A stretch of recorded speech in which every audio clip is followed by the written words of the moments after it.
اور سورہ شعراء میں اللہ سبحانہ و تعالیٰ نے فرمایا آیت نمبر 69 سورہ نمبر 26 وَاتْلُ عَلَيْهِمْ نَبَأَ إِبْرَاهِيمَ، ابراہیم علیہ السلام کی جو خبر ہے وہ ان پر تلاوت کریں، آپ ان کو پڑھ کر سنائیں، ابراہیم علیہ السلام کی خبر وہ ان پر آپ پڑھیں۔ اور پھر ان کی اپنے والد کو جو دعوت تھی اللہ نے اس کا تذکرہ کیا، اور قوم کو جو دعوت تھی اس کا تذکرہ کیا۔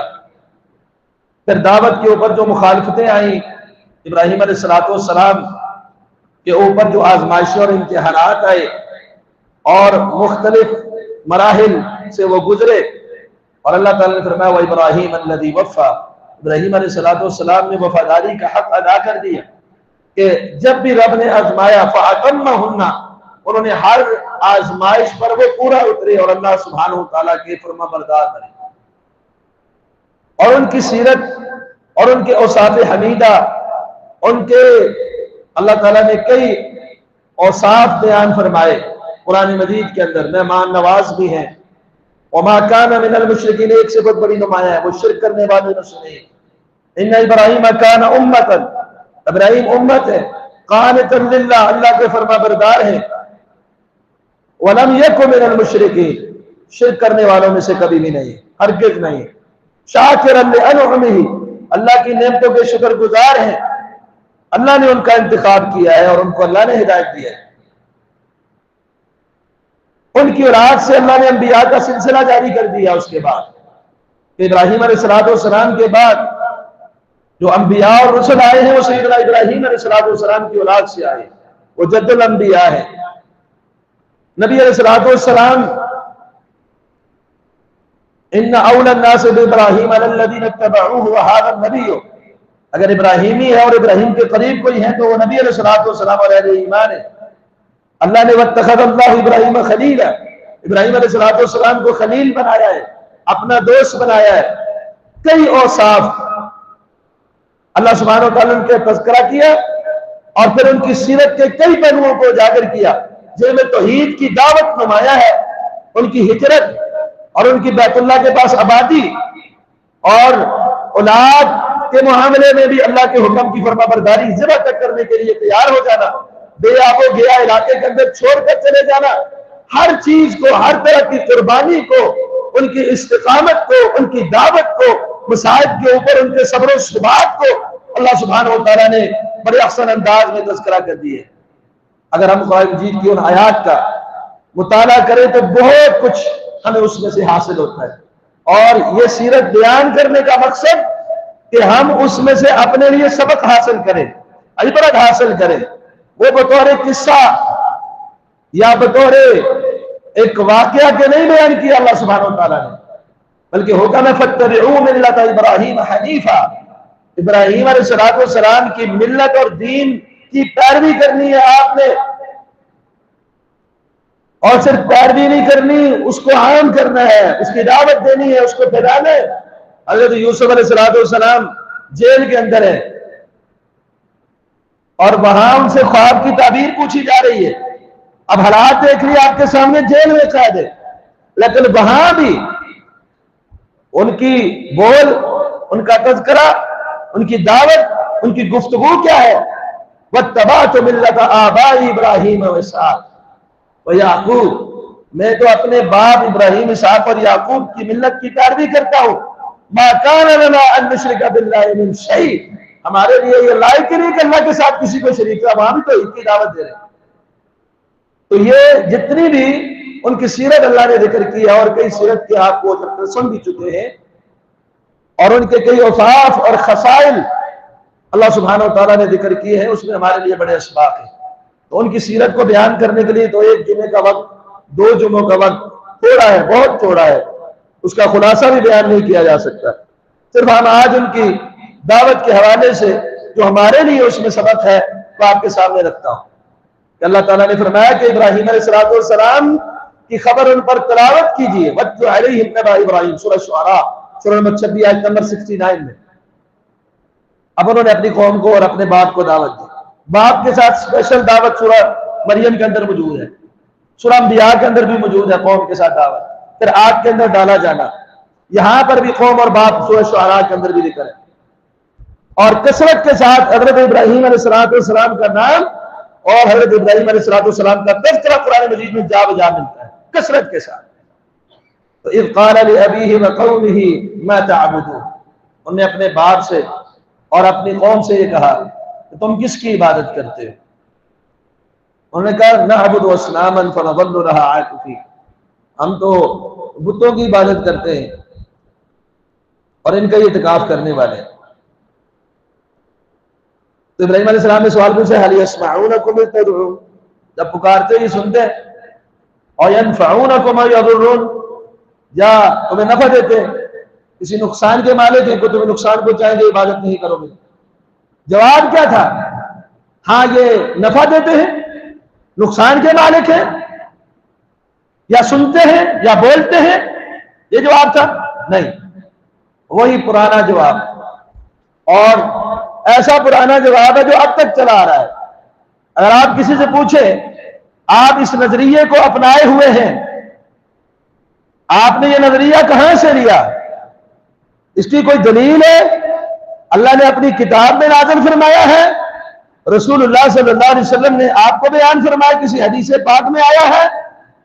آپ یہ نظریہ اپنائے ہوئے ہیں، یہ عقیدہ اپنائے ہوئے ہیں، یہ عمل کیے ہوئے ہیں، اس عمل کی بنیاد کیا ہے؟ جواب کیا ملتا ہے؟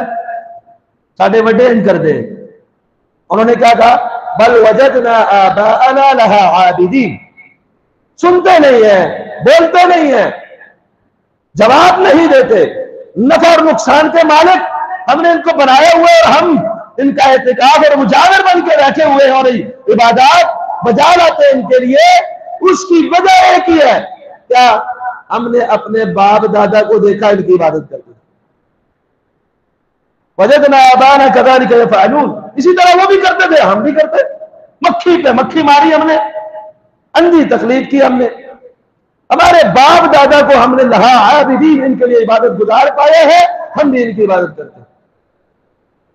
تو حضرت ابراہیم علیہ السلام نے ان کو جو اللہ کا تعارف کروایا وہ ہمارے لیے سبق ہے. یہ تو تم پکارتے ہو، عبادت کرتے ہو، مجاور بن کے بیٹھے ہوئے ہو، ان کی عبادات بجا لاتے ہو، یہ تمہارے ہاتھوں کی تیار کی ہوئی مورتیاں ہیں. عبادت کا مستحق کون ہے؟ ایمان باللہ ہمیں سکھایا اور اللہ کا تعارف جو کروایا، ان کی سیرت کو اگر آپ قرآن مجید سے پڑھیں. اب ایک بات جو سورہ انبیاء سورہ نمبر 21 آیت نمبر 56 میں ہے، انہوں نے فرمایا جب انہوں نے دعوت دی نا اپنی قوم کو، اب وہ ساری آیات اگر میں ساری تذکرہ کروں تو وقت نہیں ہے، اشارتاً یہ کہ انہوں نے قوم کو دعوت دی. قوم نے کہا اجئتنا بالحق ام انت من اللاعبین، باپ دادا معاشرہ قوم قبیلہ سارے لوگ تو یہ کرتے آ رہے ہیں، آپ ایک نئی بات کی دعوت دے رہے کہ صرف اللہ کو پکارو، ان کو چھوڑ دو. اجئتنا بالحق، بات سچی ہے کہ ہمارے ساتھ تماشا کھیل کر رہے ہو، مذاق کر رہے ہو؟ ام انت من اللاعبین، مذاق تو نہیں کر رہے، یہ سچ کہہ رہے ہو؟ ابراہیم علیہ السلام نے تعارف کروایا جس کی عبادت کی جائے. بل ربکم رب السماوات والارض الذی فطرہن، بلکہ تمہارا رب آسمانوں اور زمین کا رب ہے، وہ جس نے آسمان و زمین کو پیدا فرمایا ہے. وانا علی ذلک من الشاہدین، میں اس بات پر گواہ ہوں. مبتدا بھی معرفہ، خبر بھی معرفہ، حصر کا فائدہ دیتی ہے کہ تمہارا رب صرف وہی ہے. کیا معنی اس کا؟ صرف وہی ہے جو آسمانوں زمینوں کا رب ہے اور جس نے انہیں پیدا کیا. اب مشرکین مکہ ہو جن کے سامنے دعوت پیش کی جا رہی ہے، یا اس کے بعد کے لوگ ہوں، یا ابراہیم علیہ السلام کے دور کے لوگ ہوں جن کا تذکرہ اللہ نے کیا ہے، وہ کیا کہتے تھے؟ زمین کس نے بنائی؟ زمین کس نے بنائی؟ اللہ نے. وہ یہ کہتے تھے زمین اللہ نے بنائی. آسمان کس نے بنایا؟ اللہ نے. اللہ تعالیٰ نے قرآن مجید میں مشرکین مکہ کے بارے میں بھی فرمایا وَلَئِن سَأَلْتَهُمْ مَنْ خَلَقَ السَّمَاوَاتِ وَالْأَرْضَ، آپ ان سے پوچھئے زمین اور آسمان کس نے بنایا، تو یہ کیا جواب دیں گے؟ لَيَقُولُنَّ اللَّهُ، ضرور یہ کہیں گے کہ یہ بنانے والا اللہ ہے. تو ابراہیم علیہ السلام نے یہاں ایمان باللہ میں رب کا جو تعارف کروایا ہے وہ یہ کروایا ہے کہ تمہاری عبادتوں کا، تمہاری نظر و نیاز کا، اڑ رہے ہیں اب آپ کے ساتھ پکڑنے باز دے دیں. تمہاری ریاستوں کا، تمہاری عبادات کا، تمہارے نظر و نیاز کا، تمہاری پکار کا مستحق، تمہارے سجدوں کا اور تمہاری عبادات کا وہی ہے جس نے زمین و آسمان کو پیدا کیا. اب آپ دیکھ لیں ہمارے معاشرے کے اندر بھی ابراہیم علیہ السلام کی اس سیرت کو اور ابراہیم علیہ السلام کی اس ملت کو لے کر آگے کیا ہم جب پکارتے ہیں تو اسے پکارتے جس نے زمین و آسمان کو پیدا کیا یا اس کے علاوہ بھی پکارتے؟ یا ہم کہہ رہے ہوتے ہیں یا علی مشکل کشا مدد فرما. کیا کائنات میں کسی کا عقیدہ ہے کہ حضرت علی رضی اللہ عنہ نے آسمان بنایا؟ انہوں نے زمین بنائی ہے. اگر زمین و آسمان نہیں بنائی تو ان کو دعا اور پکار کر سکتے؟ ابراہیم علیہ السلام کیا کہہ رہے ہیں؟ کون ہے میرا رب؟ کس کو پکارنا ہے؟ کس کی عبادت کرنی ہے؟ رب السماوات والارض، جس نے زمین و آسمان کو بنایا، ان کی پرورش کرنے والا ہے، ان کا رب. اور دوسرے مقام پہ جو سورہ شعراء سے میں نے پڑھا آپ کے سامنے، جب انہوں نے کہا ہم باپ دادا کو اسی طرح کرتے ہوئے پایا، تو انہوں نے کہا فَإِنَّهُمْ عَدُوٌّ لِّي إِلَّا رَبَّ الْعَالَمِينَ، یہ جن کی تم اللہ کے علاوہ عبادت کرتے ہو نا، میرے دشمن سوائے رب العالمین کے. رب العالمین میرا دوست ہے. کون ہے رب العالمین؟ کس کی عبادت کرنی چاہیے؟ کون عبادتوں کا مستحق ہے؟ اب تعارف کروایا. الذی خلقنی، الذی خلقنی، جس نے مجھ کو پیدا کیا. پیدا کرنے والا کون ہے؟ وَلَئِن سَأَلْتَهُمْ، اللہ تعالیٰ نے اپنے نبی کو کہا آپ مشرکین مکہ سے پوچھیں اگر من خلقہم، ان کو کس نے پیدا کیا، کیا جواب دیں گے؟ ابو جہل کا عقیدہ کیا تھا؟ مجھے کس نے پیدا کیا؟ اللہ نے. ابو لہب کا عقیدہ کیا تھا؟ مجھے کس نے پیدا کیا؟ مشرکین مکہ کا یہ عقیدہ تھا جو غیر اللہ کی عبادت کرنے والے لوگ تھے کہ ہمارا پیدا کرنے والا اللہ ہے. اور ہم بھی یہی کہتے ہیں ہمارا پیدا کرنے والا اللہ ہے. لیکن ہمارے اور ان میں فرق کیا ہے؟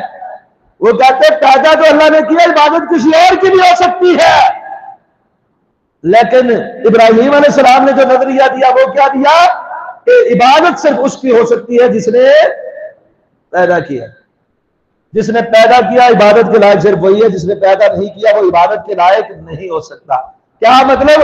عبادت کے لائق صرف خالق ہے، خالق کے علاوہ کوئی عبادت کے لائق نہیں ہے. یہ ملت ابراہیم اور یہ سیرت ابراہیم کا تقاضا ہے. ہم اپنے رب کو پہچانے اور صرف اپنے رب کی بات کریں. ایک بات اپنے آپ سے پوچھ لیں کہ ہمیں کس نے پیدا کیا؟ اور جس نے پیدا کیا وہی مشکل کشا، وہی دستگیر، وہی فریاد سننے والا، وہی اولاد اور صحت دینے والا، اور وہی عبادتوں کا مستحق ہے. اور جس کی آپ دعوت دے گے یہ فلاں کی بھی عبادت کر لو، فلاں کو بھی سجدہ کر لو، پہلے لے کے آؤ اس نے زمین آسمان اور انسان میں کیا بنایا، کس چیز کی تخلیق کی ہے. کسی چیز کی بھی تخلیق، کسی چیز کی تخلیق میں، اللہ کی مخلوق میں کوئی شخص ذرے برابر کا بھی شراکت دار نہیں ہے. اکیلے اللہ نے سب کچھ پیدا کیا. وَهُوَ يَهْدِي، اور وہ ہدایت بھی مجھے دے گا، رہنمائی بھی وہی کرتا ہے. پیدا کیا، ہدایت بھی کس کے ہاتھ میں ہے؟ اسی کے ہاتھ میں. وَالَّذِي هُوَ يُطْعِمُنِي وَيَسْقِينِ، وہ ذات رب العالمین ہے جن عبادت کے لائق ہے، جو مجھے کھلاتا بھی ہے اور جو مجھے پلاتا بھی ہے. یعنی روزی روٹی کا مالک کون ہے؟ سیرت ابراہیم میں سکھاتی ہے. آپ کی روزی روٹی کا مالک کوئی اور نہیں ہے، اللہ رب العالمین ہے. روزی دینے والا اللہ ہے. اس کی تھوڑی تفصیل آگے جا کر ہوگا. اور وَإِذَا مَرِضْتُ، اب بیماری بھی اللہ کی طرف سے آتی ہے، شفا بھی اللہ کی طرف سے آتی ہے. لیکن ادب کا تقاضا یہ ہے شر کو اللہ کی طرف منسوب نہیں کیا جاتا، خیر کو اللہ کی طرف منسوب کیا جاتا ہے. شر کی نسبت اللہ کی طرف، وَالشَّرُّ لَيْسَ إِلَيْكَ، شر آپ اللہ کی طرف منسوب نہیں کی جاتی. تو جب میں بیمار ہو جاتا ہوں فَهُوَ يَشْفِينِ، تو مجھے شفا کون دیتا ہے؟ اللہ. وَالَّذِي يُمِيتُنِي، کون شفا دیتا ہے، کون روزی دیتا ہے؟ جس نے پیدا کیا اور جو مجھے مارے گا اور جو مجھے زندہ کرے گا. اور وَالَّذِي أَطْمَعُ أَن يَغْفِرَ لِي خَطِيئَتِي يَوْمَ الدِّينِ، اور مجھے امید ہے قیامت والا دن جب ہوگا اللہ میری گناہوں کی بخشش بھی فرما دے گا. یہ تعارف ایمان باللہ کے حوالے سے سیدنا ابراہیم علیہ السلام نے کروایا ہے۔ ابراہیم علیہ السلام کی اس سیرت سے ہمیں ایمان بالرسل بھی ملتا ہے۔ ربنا وابعث فیہم رسولا، اللہ نے رسول مبعوث فرمایا۔ خود رسول اللہ صلی اللہ علیہ وسلم ابراہیم علیہ السلام کی دعا ہے، آپ کی دعا کا نتیجہ ہے، اور اللہ نے دعا قبول کرتے ہوئے فرمایا کہ آپ کی اولاد میں ہم امامت کو رکھیں گے، نبوت کو رکھیں گے۔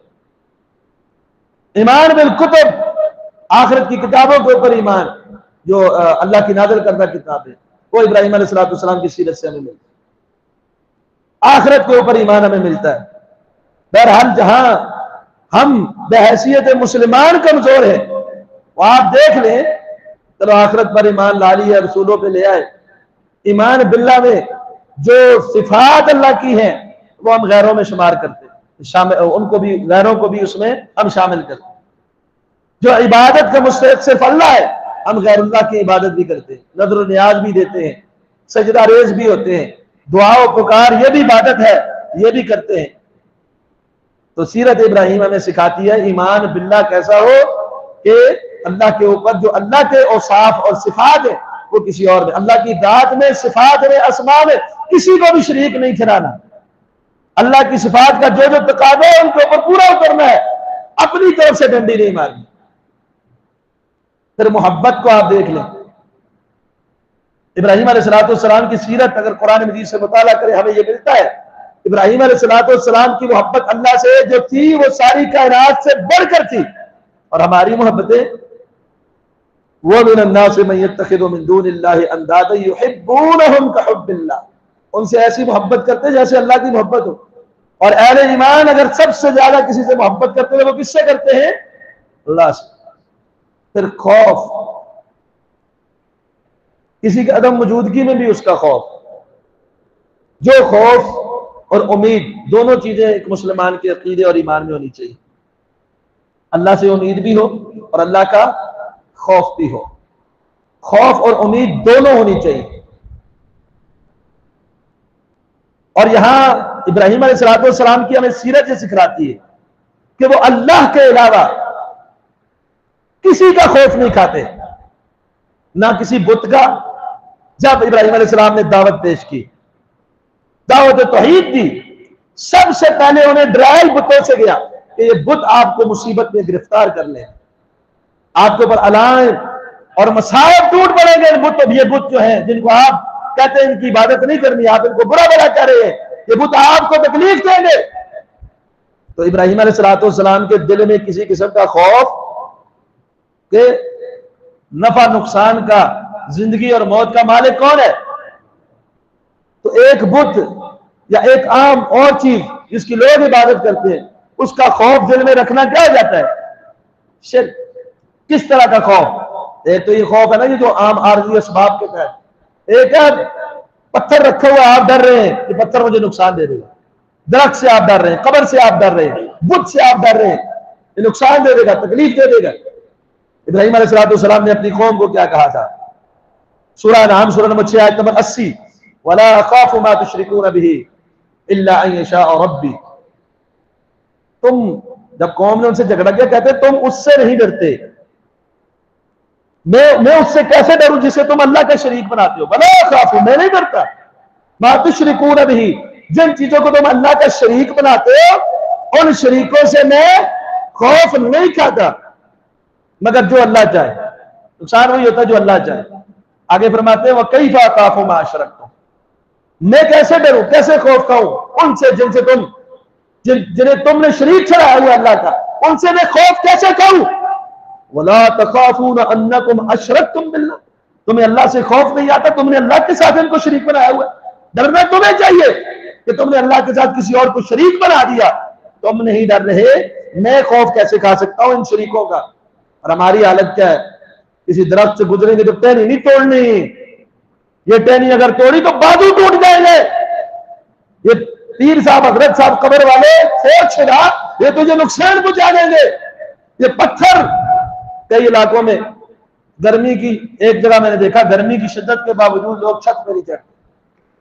وجہ کیا ہے؟ کہتے حضرت کی قبر ہے، جو چھت پہ چڑھتے اس کی ٹانگیں توڑ دیتے ہیں کیونکہ بے ادبی ہو جاتی ہے۔ کئی درختوں کے بارے میں مشہور کر رکھا ہے، جو اس کا ایک پتا بھی توڑے گا اس کی ٹانگیں ٹوٹ جائیں گی۔ اور پھر ایسے واقعات بھی آپ کو معلوم ہونا چاہیے، سانگلا ہل کا واقعہ بھی، اگلوں نے آگے کہا ہمیں موقع دو، ہم پورا پورا درخت کاٹ کے دیتے ہیں، ہمیں اللہ کے علاوہ کوئی نقصان نہیں دے سکتا، اور انہوں نے کاٹے پریکٹیکل۔ اور ہم پتھروں کے آگے جھکنے والے، قبروں اور درختوں کے آگے داغوں چھلوں سے بھی ڈرنے والے کہ یہ نقصان پہنچا دے گا، تکلیف دے دے گا۔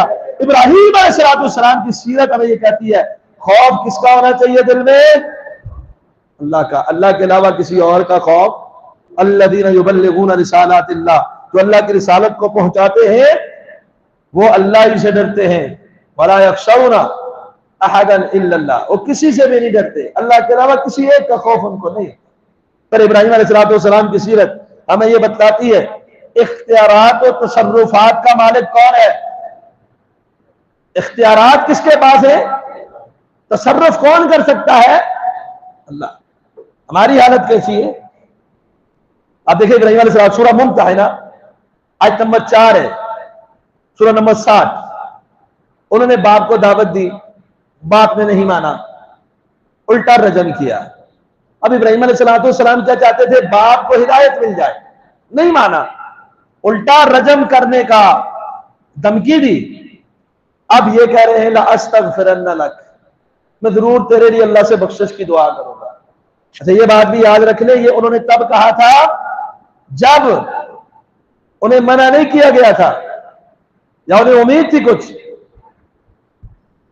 اللہ تعالیٰ نے فرمایا جب ان کو واضح ہو گیا کہ یہ دشمن ہے اللہ کا، انہوں نے برات کا اعلان کر دیا، اس کے بعد دعائیں نہیں ہیں۔ تو اس وقت انہوں نے کہا چلو میں تیرے لیے بخشش کی دعا کرتا رہوں گا، لَأَسْتَغْفِرَنَّ لَكَ۔ لیکن ساتھ اگلی بات کیا فرمائی جو سورہ ممتحنہ آیت نمبر 4 میں، وَمَا أَمْلِكُ لَكَ مِنَ اللَّهِ مِنْ شَيْءٍ، بخشش کی صرف دعا کروں گا، اختیار اور میرے پاس کوئی بھی نہیں ہے تمہیں بچانے کا، میرے پاس تمہیں بچانے کا کوئی اختیار نہیں ہے۔ وَمَا أَمْلِكُ لَكَ مِنَ اللَّهِ مِنْ شَيْءٍ، میں کسی چیز کا بھی مالک نہیں ہوں اللہ کے سامنے، تمہیں بچا نہیں سکوں گا۔ صرف دعا مانگو اللہ کی مرضی، معاف کر دے، کر دے، نہ کرے نہ کرے، بچا زبردستی تمہیں نہیں سکتا۔ ہمارے مسلمان کیا کہتے ہیں، وہ خدا دا پکڑا چھڑا لے محمد، محمد دا پکڑا چھڑا کوئی نہیں سکتا۔ اور ابراہیم علیہ السلام کیا کہہ رہے ہیں، بخشش تو مانگوں گا لیکن اختیار نہیں ہے میرا۔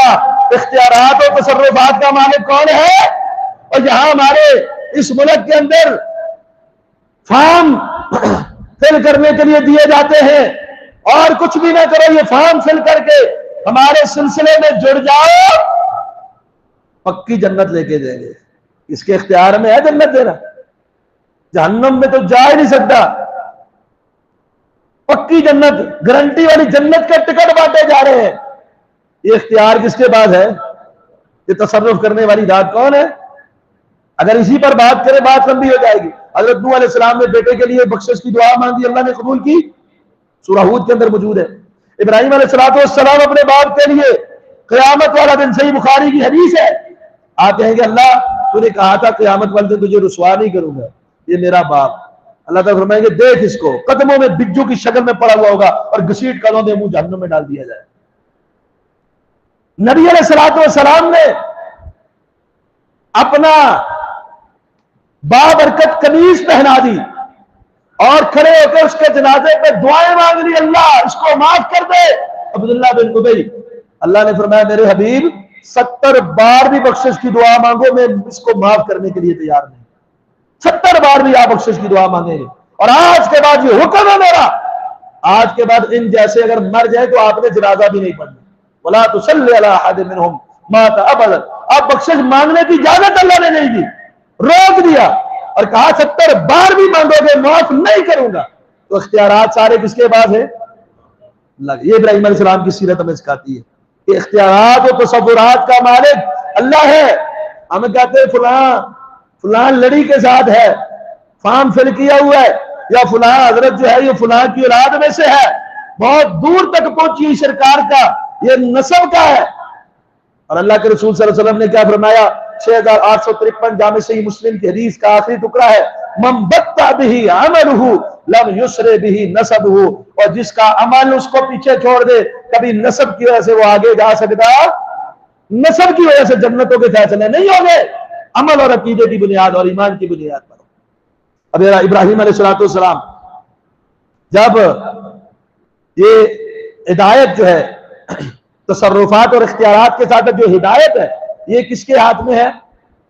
اللہ کے ہاتھ میں۔ اللہ تعالیٰ نے سورہ قصص میں فرمایا انک لا تہدی من احببت، آپ جس کو چاہیں گے ہدایت نہیں دے سکتے، اللہ جسے چاہتا ہے ہدایت سے نوازتا ہے۔ ابراہیم علیہ السلام نے اللہ تعالیٰ نے تذکرہ کیا سورہ مریم میں، اپنے باپ کو دعوت دے، یا ابت لم تعبد ما لا يسمع ولا يبصر ولا يغني عنك شيئا، ابا جان سنتا نہیں ہے، یہ دیکھتا نہیں ہے، تیرے کسی کام کا نہیں ہے، کیوں اس کی عبادت، ان بتوں کی عبادت کرتا ہے؟ یا ابت انی اخاف ان یمسک عذاب من الرحمن، ابا جان مجھے خوف ہے کہ آپ کو رحمان کی طرف سے عذاب نہ آ جائے اور آپ شیطان کے دوست نہ بن جائیں، شیطان کی عبادت نہ کریں آپ۔ اب یہ باپ کو دعوتیں دے رہے ہیں، انی قد جانی من العلم، ابا جان علم میرے پاس آ چکا ہے، میری پیروی کرو، چھوڑو بتوں کی عبادت کو، دعوتیں دے رہے یا ابت بڑے احسن انداز میں، بڑے کریمانہ اخلاق میں کہ باپ کو کوئی بات سمجھ آ جائے، لیکن ہدایت دے سکے؟ چاہتے تھے نا جہنم سے بچ جائے، تبھی تو دعوتیں دے رہے ہیں، چاہتے تھے نا جنت میں چلا جائے میرا باپ، لیکن ہدایت دے سکے؟ دعوت بھرپور دے دی، ہدایت وہ الٹا سنگ دل ہو گیا، کہتا ہے پتھر ماروں گا، رجم کروں گا، دور ہو جاؤ مجھ سے، نظروں سے اوجھل ہو جاؤ، ہدایت نہیں دے سکے۔ نبی علیہ السلام کے چچا ابو طالب بڑا ساتھ دینے والے تھے، بڑا ساتھ دینے والے، اور یہ جھوٹی افواہیں کہ ابو طالب مسلمان ہو گئے تھے، صحیح بخاری کی حدیث ہے، انہوں نے کلمہ نہیں پڑھا، فَأَبَىٰ يَقُولَ لَا إِلَٰهَ إِلَّا اللَّهُ، انہوں نے لا الہ الا اللہ کہنے سے کیا کر دیا؟ انکار، انہوں نے انکار کر دیا لا الہ الا اللہ کہنے سے۔ کیا نبی علیہ السلام کا دل نہیں تھا یہ مومن ہو جائے؟ آخری وقت میں بھی کلمے کی تلقین کر رہے ہیں، اب چچا جان کلمہ پڑھ لو، میں کل قیامت والے دن گواہی دوں میرے چچے نے کلمہ پڑھا تھا، پڑھ لو، لیکن کہا نہیں، اموت علی دین عبد المطلب، عبد المطلب کے جو خاندانی ہمارا دین ہے اس دین پہ مرتا ہوں، کلمہ نہیں پڑھا، انکار کر دیا۔ اللہ کے رسول کا دل نہیں تھا؟ ہدایت کس کے ہاتھ میں ہے؟ اللہ کے ہاتھ میں۔ تو ابراہیم علیہ السلام کی سیرت ہمیں سکھاتی ہے کہ ہدایت کا مالک کون ہے؟ اللہ۔ آپ بولتے نا ماشاء اللہ، ہمارے تو کئی گاڑی کے ڈرائیوروں نے بڑا عقیدہ پھیلایا ہوتا ہے، جو اللہ نبی چاہے، اللہ نبی وارث، جو اللہ چاہے، جو رسول چاہے، جو اللہ چاہے، جو مرشد چاہے، کئی تو کہتے ہیں جو مرشد چاہے وہی ہوگا، مرشد کی چاہت، حضرت کی چاہت۔ ابراہیم علیہ السلام اپنی قوم کو جو میں نے سورہ انعام کی آیت پڑھی ہے، کہتے ہیں میں نہیں ڈرتا، جنہیں تم اللہ کا شریک بناتے ہو ان کا خوف نہیں ہے، الا ان یشاء ربی، ہاں اگر میرا رب چاہے، صرف رب کا ذکر کیا، رب کے علاوہ کسی اور کی چاہت کا ذکر نہیں کیا۔ اور نبی علیہ السلام کے پاس ایک آدمی آیا، مسند امام احمد کی حدیث ہے، اس نے کہا ما شاء اللہ وشئت، اے اللہ کے رسول جو آپ چاہیں، جو اللہ چاہے اور آپ چاہیں، ما شاء اللہ وشئت، جو اللہ چاہے اور جو آپ چاہیں۔ آپ نے روک دیا، اجعلتنی للہ ندا، تو مجھے اللہ کے برابر کا تم نے بنا دیا، قل ما شاء اللہ وحدہ، تم نے کہنا ہے کہ جو اکیلا اللہ چاہے، اللہ کی چاہت کے ساتھ کسی اور کی چاہت، ما شاء اللہ و شاء فلان کہنا جائز ہے۔ یہ ابراہیم علیہ السلام کی سیرت ہمیں سکھاتی ہے۔ اب دیکھیں ابراہیم علیہ السلام کی سیرت آپ قرآن مجید کے اندر پڑھیں، بڑے بوڑھے بھی ہو گئے، اولاد نہیں تھی، فرشتہ بشارت لے کے آیا، وہ واقعات آپ نے پڑھے ہوئے نا، سنے ہوئے، بشارت میں ان کی اولاد تھی۔ اس سے پہلے جو دعائیں کرتے تھے تو دعا کیا کرتے تھے؟ رب حبلی من الصالحین، اے اللہ مجھے نیک اولاد عطا فرما۔ سیرت ابراہیم میں ہمیں یہ ملتا ہے، ابراہیم علیہ السلام نے اولاد کس سے مانگی؟ اب دیکھیں سورہ ابراہیم ہے، جب اللہ نے اولاد دے دی، آیت نمبر 39 سورہ ابراہیم کی، حضرت ابراہیم علیہ السلام کیا فرماتے ہیں؟ الحمدللہ الذی وہب لی علی الکبر اسماعیل و اسحاق، تمام تر تعریفیں کس کی ہیں؟ اللہ کی، جس نے بڑھاپے میں مجھے اسماعیل بھی دیے، اسحاق بھی دیے۔ تو ابراہیم علیہ السلام کیا بتلا رہے ہیں، عقیدہ کیا سمجھا رہے ہیں؟ اولاد دینے والا کون ہے؟ ہمارے کیا کہتے ہیں؟